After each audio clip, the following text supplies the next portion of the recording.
everyone, and welcome back to Math Memory Makers. Today we have a very special guest who loves math. Please welcome Catherine Johnson.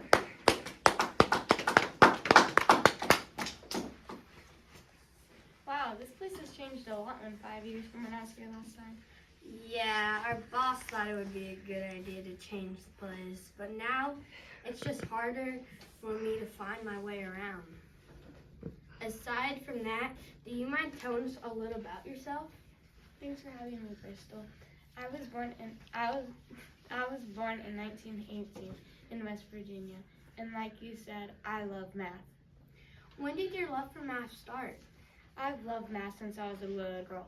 I counted everything, from the number of steps I took to the number of dishes I washed. I bet you got your love from learning from your mom, since she was a teacher. How was your schooling? I enjoyed school. I went to high school when I was just 10 years old, and I graduated when I was 18. In college, I took classes to become a mathematician. What did you do after college? I taught at public school, but after I got married, I stopped teaching to attend graduate school. After the first session, I quit to focus on my family. Family is important, and so is fashion. I love your dress. Thank you. While working at NASA, I called us computers who wore skirts. We worked on mathematical calculations and read data from planes' black boxes.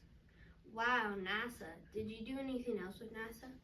At NASA, I calculated launch windows and pathways our spacecraft took. I was the one to say where our spacecraft would land. I had to make sure our astronauts would be safe. And yes, I know that I am pretty talented. Whoa, is that everything you did with NASA? Of course not. I did so much more. My knowledge of analytic geometry helped me get assigned to an all-male flight research team where I did my work as an aerospace technologist.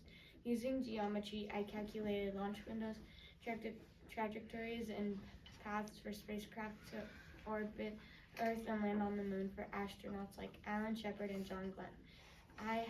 John Glenn had me check the research the electronic computers did because he wouldn't go to the moon without me checking. People even call me a human computer. That's amazing. I see why you have so many awards and honors. Thank you for joining us, Catherine. It was my pleasure, Bristol. And remember, everyone, we will always have STEM with us. Some things will drop out of the public eye and will go away, but there will always be science and technology, and there will always be mathematics. Have a nice trip home. Hopefully I will. I took Paitynn, and the turbulence really messed up my hair. I know, girl. I've been there before, and it ain't nice.